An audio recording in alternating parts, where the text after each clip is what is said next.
नमस्कार साथियों। सोच रहे होंगे कि इतनी देर से आपके साथ क्यों जुड़ रही हूँ। बहुत सारे लोगों को बहुत सारी चीज़ों की ज़रूरत है और जिस तरह से समय निकल रहा है उससे अब साफ हो जा रहा है कि स्थिति ठीक नहीं है। और इसी वजह से आप लोगों को कहती हूँ कि सावधान रहिए, सुरक्षित रहिए, घर में रहिए।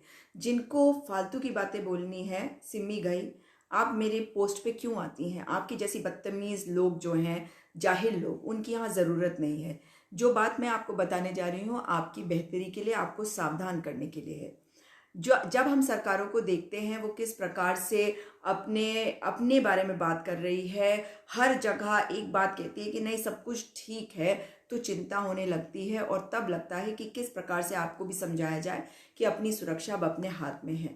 मैंने एक हफ्ते के पहले एक आर्टिकल पढ़ा था, इंडियाज कोविड-19 इमरजेंसी। लेकिन तब मैंने आपको ये बातें नहीं बताई थी, लेकिन कल और आज में बल्कि मैं कहूँगी कि देख रही हूँ कि सब कोई इसी इसी पब्लिकेशन के एक दूसरे आर्टिकल को लेकर बहुत सारी बातें बोल रहे हैं। और वो आर्टिकल जो कल आया है, पहला आर्टिकल मैं आपको बता दूं जो एक हफ्ते पहला वाला, और इसलिए बता रही हूँ ताकि आप सावधान रहें। क्यों, क्या कहा जा रहा है, कितनी वार्निंग्स हमारी इस नाकारी निकम्मी सरकार को दी गई, मगर इस सरकार को कोई फर्क नहीं पड़ा। आपको पता है, नमस्ते करने चले थे हम ट्रंप को, है ना, जिसको गुड बाय कर दिया अमेरिका के लोगों ने, उसका कार्यक्रम करवाया।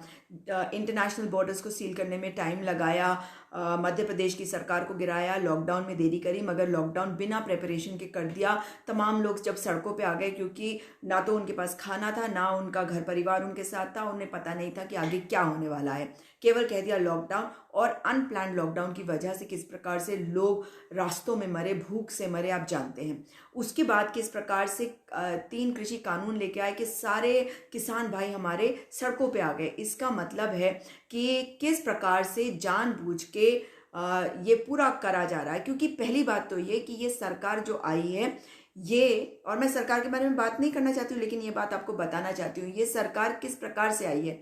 ये केवल धर्म के नाम पर, हिंदू मुस्लिम करके, राष्ट्रवाद का नाम कर करके ये सरकार में आ गए। आप इस वीडियो को शेयर भी करते चले ताकि लोगों को पता चल जाए कि उन्हें किस चीज़ की सावधानी रखनी है।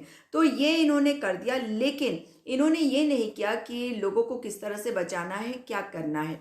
उसके बाद से लोग सड़कों पे आ गए, इनका विरोध हो रहा। पूरी दुनिया में सब कोविड से लड़ रहे थे, हम आपस में लड़ रहे थे। क्यों ऐसा हुआ या नहीं हुआ? और ये होना भी था, क्योंकि जिस देश की गंगा जमुनी तहजीब को मोदी सरकार ने और खास करके नरेंद्र मोदी ने खराब कर दिया हो, सत्यानाश कर दिया हो, खत्म कर दिया हो, वहां पे यही उम्मीद थी कि लोग आपस में लड़ेंगे। और आपने देखा कि किस प्रकार से आज तक लड़ाई हो रही है। हम लोगों से गुजारिश कर रहे हैं कि अपना प्लाज्मा दे दें, मगर क्योंकि वो एक धर्म विशेष के हैं, उनको टारगेट किया गया, वो नहीं आ रहे हैं। दूसरे वाले वो अपने घर में दुबके हुए। भाई, एक को देखकर दूसरे के अंदर हिम्मत पड़ती है, मगर ऐसा नहीं हो रहा है। जिस प्रकार से उसके बाद आपने देखा कि मोदी जी ने क्या कहा। उन्होंने कहा सब चंगा सी, सब चंगा सी, कोई प्रॉब्लम नहीं सी, कोई प्रॉब्लम नहीं है। और कह दिया कि पूरी दुनिया में लोग कह रहे थे कि सुनामी आने वाली है, और कई लोगों ने, बड़े एक्सपर्ट्स थे, बहुत कुछ कहा, और ये राहुल गांधी के ऊपर कटाक्ष मार रहे थे। भाई, आप अनपढ़ हैं, आप गंवार हैं, और आपको कुछ आता नहीं है। आप एक पेटी पॉलिटिशियन की तरह काम करते हैं, और आप जो कर रहे हैं ये अपराध है। लोगों की मौतें हो रही हैं और ये खून मोदी जी के हाथों में है। आप देख रहे हैं कि कोविड के समय में किस प्रकार से कोविड विस्टा नहीं, क्या नाम है उसका, सेंट्रल विस्टा बना रहे हैं। उन लोगों की याद में बन रहा है ये सेंट्रल विस्टा, जो लोग मर जाएंगे इस कोविड के दौरान। लेकिन कौन मरेगा, कितने मरेंगे, आप और मैं नहीं जानते, लेकिन प्रिडिक्शन तो बता ही सकती हूँ। आज जो मैं आपको प्रिडिक्शन बताना चाहती हूँ वो बहुत खतरनाक है, बहुत खतरनाक है। इसको ध्यान से सुनिएगा। मैं आपको एक हफ्ते पहले के इस आर्टिकल को, द लैंसेट के आर्टिकल इंडियाज कोविड-19 इमरजेंसी के बारे में बताना चाहती हूँ, जिसमें कहा गया कि जो जिस तरह से लोग सफ़र कर रहे थे, वो सोचना भी बड़ा मुश्किल था। और मई 2 को 20.2 मिलियन केसेस हो गए थे कोविड-19 के, और हर रोज 3,78,000 केसेस आ रहे थे। ये लैंसेट ने एक हफ्ते पहले कहा। उन्होंने कहा, बताया इस पूरे आर्टिकल में, ये पूरा 1 पेज का आर्टिकल है, इसमें बताया कि किस प्रकार से भारत जो है 1 अगस्त तक, ध्यान से सुन लीजिएगा, इंडियाज कोविड-19 इमरजेंसी आर्टिकल है द लैंसेट का, इनके लास्ट पैराग्राफ में लिखा है the institute for health matrix and evaluation estimates that India will see a staggering 1 million deaths from COVID-19 by August 1. अगस्त 1 तक भारत 10 लाख कोविड से हुई मौतों को देखेगा. If that outcome were to happen, Modi's government would be responsible for presiding over a self-inflicted national catastrophe. मतलब कि अगर ये होता है, अगर ऐसा होता है कि 10 लाख लोगों की मृत्यु 1 अगस्त तक हो जाएगी, तो मोदी की सरकार इसकी जिम्मेदार होगी, क्योंकि उन्होंने अपने ऊपर इस राष्ट्रीय आपदा को निमंत्रित किया है. India squandered its early successes in controlling COVID-19. जो हमारे को शुरुआत में सफलताएं मिली थी कोविड-19 से लड़ने में, हमने उसको स्क्वांडर कर दिया, उसको फेंक दिया, उसको बर्बाद कर दिया, उसको वेस्ट कर दिया. Until April, the government's COVID-19 task force had not met in months. Bharat सरकार की जो कोविड-19 की टास्क फोर्स गठित की गई थी, वो अप्रैल तक कई महीनों हो गए थे और उनकी एक मीटिंग तक नहीं हुई थी. The consequences of that decision are clear before us and India must now restructure its responses while the crisis rages. इसके जो रिजल्ट है इस निर्णय के, वो हमारे सामने है, वो साफ है, और भारत को अब इस क्राइसिस को रिस्पॉन्ड करने के लिए, इसके प्रति अपना किस प्रकार से हम रिस्पॉन्ड करते हैं, उसके लिए अपनी स्ट्रैटेजी को दोबारा से सोचनी पड़ेगी. The success of that effort will depend on the government owning up to its mistakes, providing responsible leadership and transparency, and implementing a public health response that has science at its heart. इसका मतलब है कि सफलता की जो कुंजी है वो इस बात में है कि किस प्रकार से सरकार अपनी गलतियों को माने और एक जिम्मेदार नेतृत्व दे, और जिसे ट्रांसपेरेंसी लेकर आए, पारदर्शिता लेके आए, और पब्लिक हेल्थ, स्वास्थ्य को लेकर, जनहित के स्वास्थ्य को, जन स्वास्थ्य कार्यक्रम को ठीक प्रकार से लेकर आए, जिसमें विज्ञान पर आधारित किया जाए. विज्ञान इसके हृदय में होना चाहिए, मतलब विज्ञान इसके सेंटर में होना चाहिए. लेकिन आप जानते हैं कि हमारी सरकार जो है, विज्ञान से उनका कोई लेना देना है नहीं, और आज जिस हालत में हम हैं उसके जिम्मेदार वो सारे लोग हैं जो आके ऐसी बातें लिखते हैं कि ये बेकार की बातें हैं, क्योंकि ये भक्ति में लीन है, ये 2-2 रुपए के लिए अपनी जान तक देने को तैयार हैं. भारतीय जनता पार्टी के नेता क्या नहीं मर रहे हैं? कितने मर रहे हैं? उनके परिवार जो है वो पीछे छूट जा रहे हैं. मानवता ये कहती है कि हर एक को साथ लेकर हमें चलने की जरूरत है. लेकिन देखिए, experts criticize India's complacency over COVID-19. Experts जो है वो इंडिया की कंप्लेसेंसी को क्रिटिसाइज कर रही है. ये उसको गलत बता रही है कि किस प्रकार से हम कैजुअल हो गए, कंप्लेसेंट हो गए, हम ज्यादा सीरियस नहीं रहे. इस बारे में इन्होंने एक और आर्टिकल पूरी तरह से लिखा है. इन्होंने बताया है कि किस प्रकार से हमारे यहाँ ऑक्सीजन की कमी हुई है. ये सारी बातें इसमें लिखी हुई है कि इंडिया की डेली प्रोडक्शन कैपेसिटी ऑक्सीजन के लिए है 7,127 मेट्रिक टन, और भारत सरकार के डेटा के हिसाब से 3,842 मेट्रिक टन इस्तेमाल किया जाता है. अप्रैल के शुरुआत में ये बताया गया. लेकिन कुछ दिन बाद आप जानते हैं कि मैक्स अस्पताल जो है वो दिल्ली के एक कोर्ट में गया कि ऑक्सीजन की शॉर्टेज हो रही है उनके अस्पताल में. उसके बाद से ये जो ऑक्सीजन की बात को लेकर तमाम बातें होनी शुरू हुई. अब भारत सरकार ने वैक्सीन के लिए क्या कहा है उसके बारे में भी इस आर्टिकल में लिखा है कि the Indian government has declared on April 8 how much vaccine stock it had when the health minister reported a stock of 24 million doses. मतलब 2,40,00,000 जो मिलियन डोजेस हैं इन्होंने बताया था कि इनके पास है उस टाइम पे. और अप्रैल 26 को भारत में 145 मिलियन डोजेस जो हैं वो एडमिनिस्टर कर दिए गए थे और कहा कि 500 मिलियन डोजेस जो हैं वो जुलाई तक हो जाएगा। शॉर्टेज हो रही है क्योंकि जो 18 से 45 साल से कम और 18 और उससे ज़्यादा जो लोग हैं उनको अभी वैक्सीन नहीं मिल रही है। लेकिन देखिए कि किस प्रकार से भारत जो है वो एक्सपोर्ट भी कर रहा है। इंडिया की तरफ से इसे डोनेशन माना जा रहा है WHO के कोवैक्स फैसिलिटी को। India's vaccine diplomacy and policy of exporting and donating vaccines was a good thing said Jamil, but we underestimated our demand। मतलब जो उनको ज़रूरत थी वो एक अच्छी पॉलिसी थी इनका कहना है, लेकिन ये भी है कि हमने ये सोचा नहीं था कि हमें इतनी कमी हो जाएगी। मतलब अव्यवस्था चरम पे है, आप जानते हैं महंगाई चरम पे है। कोई भी सामान खरीदने जाइए, सब्जियां बहुत महंगी हैं, सामान बहुत महंगा है, दवाइयों का तो भूल ही जाइए, उसका तो कोई हिसाब ही नहीं है और हर तरफ चोर बाजारी हो रही है। अभी मैंने किसी को एक मैसेज किया था ऑक्सीफ्लो मीटर के लिए, उनका जब फोन आया, मैं किसी के लिए ढूंढ रही हूँ, तो उन्होंने मुझे कहा कि मैंने कहा कि एक जगह पे मिल गया है, कल वो बाजार से खरीद के उनको वापस कर देंगे। तो उन्होंने कहा कि नहीं मैम, कहीं से खरीदिएगा मत, जहां से आपको कोई बेच रहा है तो इस वाले उस मतलब पूरे चक्कर में मत पड़िएगा। ऐसे बहुत सारे लोग हैं जो आपको इंतजाम कराने की कोशिश कर सकते हैं अगर उपलब्ध हो। उत्तराखंड में इस वक्त हम दुनिया के 10 उन शहरों में से आ गए हैं, देहरादून, जिनके केसेस 10 लाख पर सबसे ज्यादा है। मतलब हम 9वें स्थान से 8वें स्थान की तरफ जा रहे हैं। आप समझ सकते हैं कि स्थितियां ठीक नहीं है। बाहर जाना बिल्कुल नहीं करें और अगर आपकी टेस्टिंग के लिए कोई आता है तो कृपा करके मत भागिए। इसके बारे में एक वीडियो अवश्य बनाऊंगी क्योंकि ये खास थत्यूड़ के लोगों के लिए, देवलसरी गांव के लोगों के लिए है, जहां से खबर आई थी कि उनको कुछ चीजों की आवश्यकता है। आपके विधायक से मैंने बात करी तो उनका ये कहना है कि लोग जो हैं हेल्थ वर्कर्स आपके गांव में जब जाते हैं तो आप लोग डर से भाग रहे हैं।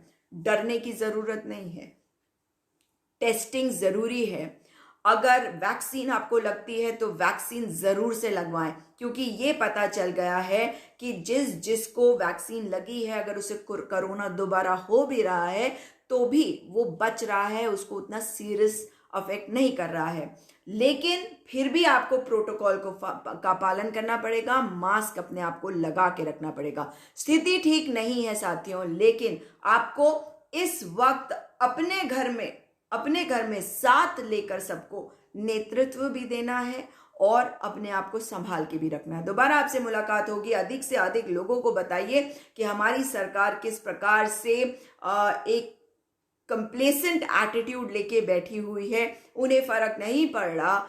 ऐसा लगता है कि कोरोना एक महामारी की तरह हमारे को अपनी चपेट में लेता जा रहा है। वो सेंट्रल विस्टा बना रही है, वो कुंभ कराती है, वो इलेक्शन करती है, इलेक्शन में सोचती है कि लोगों को हरा के, लोगों को मैनिपुलेट करके चुनाव जीत जाएंगे। अरे चुनाव किसके लिए जीता जाता है? मैं आपसे जानना चाहती हूँ, चुनाव आखिर होता क्यों है? चुनाव इसलिए होता है ताकि लोगों की सेवा करे। आप लोग भी कहते हैं हाँ चुनाव है, पॉलिटिशियन है, और आप भी तो ऐसे ही लोगों को वोट देते हैं। आप लोगों के ऊपर मुझे गुस्सा आता है क्योंकि आप लोग बिना सोचे समझे, बिना दिमाग लगाए, बिना ये सोचे कि कौन आपको विभाजित करके आपके वोट लेके चला जा रहा है, वो पढ़ा लिखा है या नहीं। अरे आप मुझे बताइए, कौन सा ऐसा देश होगा, कौन सी ऐसी दुनिया होगी, कौन सा ऐसा परिवार होगा जो कहता होगा कि तुम पढ़ो लिखो मत, घर में बैठे रहो अपने बच्चे को? कौन ऐसा परिवार में कहता है? आप मुझे बताइए। मगर आपने क्या करा? आपने हर उस चीज को एक्सेप्ट कर लिया है जो आपको ट्रोल आर्मी ने आपके दिमाग पर असर किया है। ये पूरा हिप्नोसिस जो हुआ है आपका, ये सोशल मीडिया के जरिए जो आपके पास है, और सोशल मीडिया में जिस प्रकार से आपके दिमाग पे काम किया गया, व्हाट्सएप पे बार बार ये फॉरवर्ड किया गया, मोदी महान, मोदी महान, और आप लोगों ने इस बात को माना है। आप लोग इस बात को कैसे मान सकते हैं जब कोई व्यक्ति अपने घर में चोरी करके भाग जाता है, जब कोई व्यक्ति कहता है कि मैंने बचपन में चाय बेची, मैं बेचा रहा हूं, मेरी माँ बेचा रही है, मेरी माँ बर्तन धोती थी अड़ोसियों पड़ोसियों के घर में, और रोता है आपके सामने। आप ऐसे व्यक्ति को सशक्त बनाते हैं? मैं नहीं मानती ऐसे व्यक्ति को सशक्त। और जो व्यक्ति कमजोर है वो आपने चुना है, इसीलिए आज व्यवस्थाएं इस हालत में है, कमजोर। अगर कोई व्यक्ति मजबूत नहीं है तो देश को मजबूती के साथ आगे कैसे लेके जाएगा? कभी इस बारे में सोचा आपने? नहीं सोचा। जो व्यक्ति मजबूत होगा, जो व्यक्ति सक्षम होगा, वो कभी नहीं कहेगा कि मैं बेचारा हूं, मैं गरीब हूं, इसलिए तुम मुझे वोट दो। अगर मुझे आपसे कुछ मांगना होगा और मुझे अपने आप को आपके सामने बेचारा दिखाना होगा तो लानत है मुझ पे। अगर मैं सशक्त होंगी तभी तो मैं आपको सशक्त करूंगी। अगर मैं कमजोर होंगी तो आपको सशक्त कैसे करूंगी? एक एग्जाम्पल देती हूं आपको। आप कहते हैं ना कि राजनीति में अच्छे लोग नहीं आते। कैसे आएंगे? क्योंकि जो अच्छे लोग होते हैं राजनीति में बैठे हुए गंदे लोग, आप ही कहते हैं ना गंदे, तो राजनीति में बैठे हुए गंदे लोग अच्छे लोगों को नहीं आने देते। और आप क्या करेंगे? जब वो अच्छा व्यक्ति आपके सामने निर्दलीय के रूप में आएगा आपका वोट मांगने, आप उसे वोट इसलिए नहीं देंगे क्योंकि उसके पास ना पैसा है ना वो उस बड़ी पार्टी का है। ये आपकी तो दिक्कत है। आप ये नहीं देखेंगे कि अगर वो एक मध्यम वर्गीय परिवार से है, उसके पास बहुत सारे पैसे इस वक्त ना भी हो, लेकिन वो आपके लिए काम कर सकता है। मैं ऐसे बहुत सारे विधायकों को जानती हूँ, आज भी बता रही हूँ आपको, इस वक्त भी बता रही हूँ। कोरोना काल में मैं ये नहीं कह रही हूं कि कोई काम नहीं कर रहा, सब काम कर रहे हैं, सब अपने हिसाब से काम कर रहे हैं, लेकिन बहुत सारे लोग दिखावे के लिए भी काम कर रहे हैं, जो अपना दिखावा ज्यादा करते हैं। मैं ये नहीं कह रही हूं कि आप पोस्ट मत डालिए, डालिए, सब कुछ करने की जरूरत है, क्योंकि जितना आप करेंगे उतना लोगों को भी पता चलेगा, मुझे उससे भी दिक्कत नहीं है। लेकिन जब आप काम करते हैं केवल आप अपने को प्रचारित करने के लिए काम करेंगे, वो गलत है। लेकिन वो होता इसलिए क्योंकि आप भी तो उसी से प्रभावित होते हैं। मोदी जी से आप प्रभावित क्यों हुए? इसलिए प्रभावित हुए मोदी जी से क्योंकि आपने इस प्रकार से उनकी बातों को सुना और मान गए, जो वो कह रहे हैं वो कर पाएंगे। उन्होंने कहा हार्ड वर्क और हार्वर्ड में फर्क। बेटा, हार्ड वर्क और हार्वर्ड में बहुत फर्क होता है। कोई गधा ही होगा जिसको ये बात समझ में ना आए। हार्ड वर्क वो ही कर सकता है अच्छी तरह से जो पढ़ा लिखा हो। जिसने पढ़ाई नहीं करी, और मैं पढ़ाई का मतलब ये नहीं है कि बड़ी बड़ी डिग्रियां हो, पढ़ाई अगर आपने ठीक प्रकार से करी है तो आप सक्षम बनते हैं। अगर आप विज्ञान के ऊपर बेस करके हर चीज को करते हैं तो आप सक्षम बनते हैं। लेकिन अगर आप गाय, गौमूत्र, गोबर, भूसा ये सब करेंगे तो आप साइंस के हिसाब से तो नहीं चलेंगे। आज आप मुझे बताइए, कोरोना से लड़ने के लिए साइंस का भरोसा करें या मोदी जी का भरोसा करें? मोदी जी आज बता रहे कि वैक्सीन उनकी है। वैक्सीन उनकी तो है नहीं, ये तो हमारे वैज्ञानिकों ने बनाई है, और उन्हें शर्म भी नहीं आती इस बात को कहते हुए। बेशरम व्यक्ति होगा जो देश का नेता भले ही बन गया हो, लेकिन वो बेशरम होगा अगर वो कहेगा कि उसकी वैक्सीन है। अगर वो ये दिखाने की कोशिश करता है कि वो पढ़े लिखे लोगों से बेहतर है, उससे बड़ा बेशरम, उससे बड़ा बेहया, बदतमीज आदमी हो नहीं सकता। और मैं ये अपने प्रधानमंत्री जी के बारे में कह रही हूं और बड़ी जिम्मेदारी के साथ कह रही हूं। मैं प्रधानमंत्री की कुर्सी का बहुत मान करती हूं, पर उस पर बैठा हुआ वो जो व्यक्ति है, जो आप लोगों को भ्रमित करके यहां तक ले आया और आज आप सबकी जाने जा रही हैं, कहां हैं वो सारे भक्त? लेके आओ आप उन भक्तों को। आज उन भक्तों में से लोग नहीं मर रहे, उन भक्तों के घर में से कोई नहीं जा रहा। जब भक्त हमें मैसेज करते हैं या भक्त हमको फोन करते हैं, हम उनकी मदद नहीं करते। हम तो नहीं फर्क करते, भक्त करते हैं। भक्त आपको देखेंगे कि आप हिंदू हैं या मुसलमान हैं, और भक्तों को शर्म नहीं आती कि जब आपकी मदद करने के लिए हर एक कोई आ गया। आज आप देखिए सारे सिखों को आपने कैसे आतंकवादी और खालिस्तानी और न जाने क्या क्या कह दिया था। अब मुझे बताइए कि वो सिख कि जुगाड़ का ये देश है, और ये जब पैंडेमिक खत्म होगा ना, एक चीज जो स्टडी करी जाएगी वो ये कि इतनी नाकारी निकम्मी मोदी सरकार, मोदी की सरकार, केवल अकेला मोदी, क्योंकि वो खुद चाहता है कि वो अकेला इस पूरी सरकार को संभाले नहीं, इस सरकार को कंट्रोल करे। अगर मोदी के समय में जब लिखा जाएगा तो ये लिखा जाएगा कि मोदी की सरकार जैसी नाकारी, निठल्ली, निकम्मी सरकार थी, जो विज्ञान पे विश्वास नहीं करती थी, केवल बकवास करती थी, मन की बात की बकवास, हर चीज की बकवास, दीदी ओ दीदी, ऐसी बकवास, घटियापने की बातें और केवल घटियापने की, और व्यवस्थाओं को ठीक नहीं कर पाई। उस वक्त सिखों ने और बाकी और भी बहुत सारे लोगों ने इस देश को संभाला। आज जितना भी संभला हुआ है वो सरकारों की वजह से नहीं, वो लोगों की वजह से संभला है, वो सामाजिक कार्यकर्ताओं की वजह से संभला है, वो जुगाड़ की वजह से संभला है। हमारे वैज्ञानिक अपना काम कर रहे हैं, हमारे डॉक्टर अपना काम कर रहे हैं, हमारे नर्सेज, एम्बुलेंस ड्राइवर सब काम कर रहे हैं। लेकिन चोर बाजारी अगर हो रही है और अगर कोई भी डॉक्टर पैसा ज्यादा ले रहा है तो वो देशद्रोह नहीं, वो मानव द्रोह कर रहा है, वो इंसान द्रोह कर रहा है और उसकी माफी उसे नहीं मिल सकती। सरकार कालाबाजारी नहीं रोक पा रही है, सरकार होर्डिंग नहीं रोक पा रही है। इससे ज्यादा मैं क्या बताऊं इस सरकार के बारे में। आप ये एक और चीज देखिए कि किस प्रकार से उन सिख भाइयों ने गुरुद्वारों को खोल दिया है। दवाइयां हो, ऑक्सीफ्लोमीटर हो या ऑक्सीजन हो, वो किस प्रकार से जुगाड़ से तैयार कर ले रहे हैं ऐसे सिस्टम जिससे आपको ये सब चीजें मिल जा रही हैं। मुझे तो हैरानी इस बात की होती है कि किस प्रकार से कितने लोगों की जानें बच गई हैं। बड़े बड़े डॉक्टर आपको कहेंगे कि नहीं, आप ऐसी जगहों पे जाके ऑक्सीजन लेंगे, जरूरी नहीं है कि आपकी जान बच जाए, इसलिए ऐसे मत करेगा। लेकिन सच्चाई ये है कि हमारे सिख भाई जो हैं, जो ये पूरा कॉन्ट्रैप्शन उन्होंने बना दिया है कि ऑक्सीजन गाड़ियों में बैठे हुए हैं लोग, गाजियाबाद की तस्वीरें आपने देखी होगी, ऑक्सीजन ले रहे हैं लोग, घरों में ऑक्सीजन ले रहे हैं। और कमाल की बात है, पूरी दुनिया में ऐसी तस्वीर मैंने नहीं देखी कि परिवार वाले जो है वो कोविड वार्ड के अंदर जाके परिजनों की देखभाल कर रहे हैं। आप मुझे बताइए, आपने देखा किसी और देश में? और न केवल ये भाई, आप ये देखिए कि किस प्रकार से लोग जो हैं, अगर वो कोविड पॉजिटिव हैं तो उनकी देखभाल भी कर रहे हैं, उनको अस्पताल भी ले जा रहे हैं। अगर मृत्यु हो रही है तो उनका अंतिम जो अब क्रियाक्रम हो रहा है, अब कोई सिस्टम थोड़ी रह गया, लोग जला रहे हैं, चिताएं जल रही हैं, लेकिन लोग कर रहे हैं ना, फेंक नहीं रहे हैं, कर रहे हैं। कहीं सुना किसी और देश में? आप मुझे बता दीजिए किसी ने किया?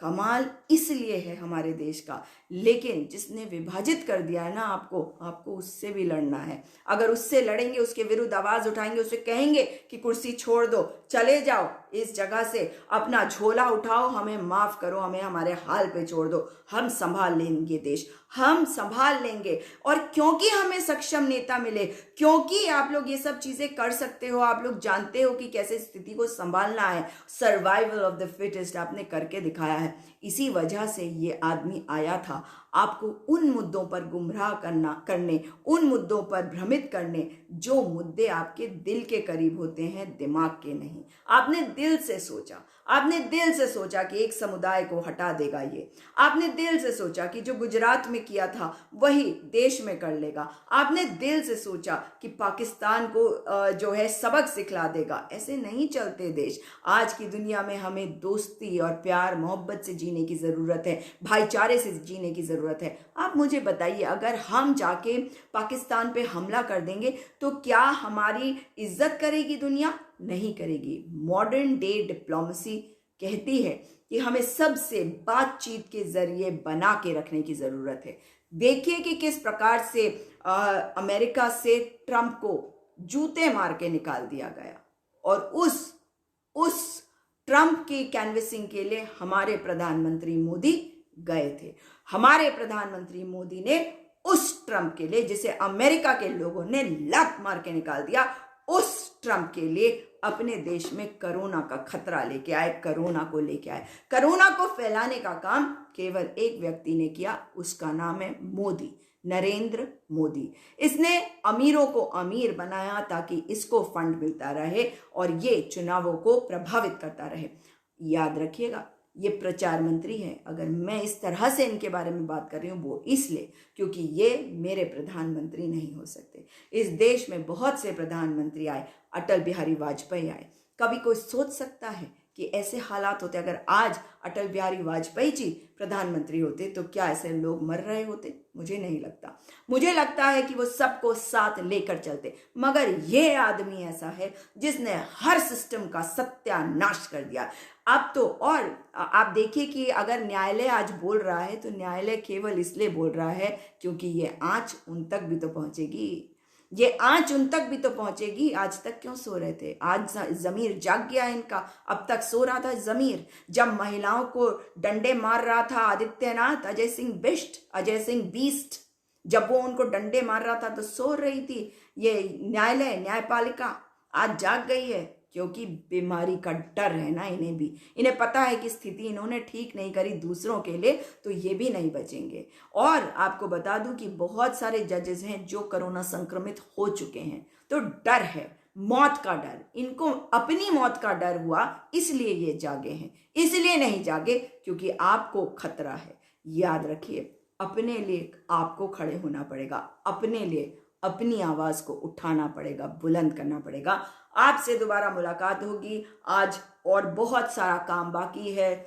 2-3 मैटर्स हैं जिनको सॉर्ट आउट अगर मैं कर सकूंगी तो भगवान आप सभी प्रार्थना करिएगा कि जो भी केस मेरे पास पहुंचता है उसको जो मदद मिलनी चाहिए, जो उसकी इच्छा है कि उसको ये चीज़ चाहिए, चाहे वो ऑक्सीजन बेड हो, आईसीयू बेड हो, ऑक्सीमीटर हो, ऑक्सीजन सिलेंडर हो, प्लाज्मा हो, कुछ भी हो, बस भगवान से प्रार्थना करिएगा कि मैं उस व्यक्ति की ना केवल मदद कर सकूं मगर ईश्वर उस पर अपना आशीष बनाए और उसको प्राण दान दे दे। और देश में अगर अगस्त तक 10 लाख मौतों का आंकड़ा बताया जा रहा है, मैं आपको फिर से बता देती हूँ, लैंसेट की इस रिपोर्ट में the institute for health matrix और इवैल्यूएशन, इन्होंने कहा है कि 1 अगस्त तक, यानी कि अगस्त भी नहीं, समझ लीजिए जुलाई के एंड तक 1 मिलियन मौतें, 10 लाख मौतें होंगी भारत में। भगवान ना करे कि ऐसा हो, लेकिन हमें संभलने की ज़रूरत है। हमें संभलने के लिए हमारी सरकार को संभलना होगा। हमारी सरकार को संभलने के लिए, ये कमज़ोर सरकार है, कमज़ोर लोगों की सरकार है, तभी इनके पास हिम्मत नहीं है। पिछला लॉकडाउन ये संभाल नहीं पाए, गलत हो गया, इनसे गलती हो गई, उसे आपके सामने ये मान नहीं रहे, लेकिन अब डर रहे हैं कि अगला वाला जो लॉकडाउन है नेशनल कैसे लगाएं। इसलिए आपको इन्हें हिम्मत देनी पड़ेगी, इन्हें कहना पड़ेगा कि लॉकडाउन लगाओ 10 दिन का या 14 दिन का, उसके बाद आगे की देखेंगे। बेड्स बढ़ाओ, और नेशनल टास्क फोर्स बनाया है आज माननीय उच्चतम न्यायालय ने 12 लोगों का ऑक्सीजन डिस्ट्रीब्यूशन, ऑक्सीजन का वितरण करने के लिए पूरे देश में। इनसे आपको डिमांड करनी पड़ेगी कि नेशनल टास्क फोर्स बनाए, एक कॉमन प्लेटफॉर्म बना दे, चाहे ट्विटर पे या जहाँ पे भी ट्विटर बहुत इस्तेमाल होता है उस पर बना दे, ताकि सब कोई वहाँ पे पोस्ट करे, बजाय इसके कि कोई व्हाट्सएप पे करा। व्हाट्सएप पे भी उसके बाद करें, लेकिन एक जगह पे होगा तो हमें पता होगा कि लोगों की मदद होगी।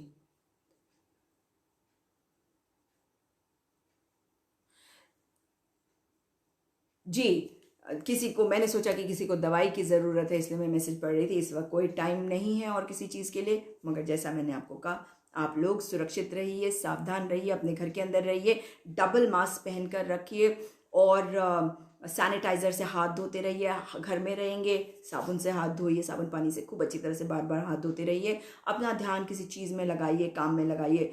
नींद नहीं आती है सोच सोच के कि किसी को कोई ज़रूरत तो नहीं है, कहीं पे कोई परिवार अपना किसी प्रियजन को खो रहा होगा, उस वक्त हम कैसे सो पाएं? सोना मुश्किल हो जा रहा है। दोबारा आपसे मुलाकात होगी। नमस्कार, जय हिंद।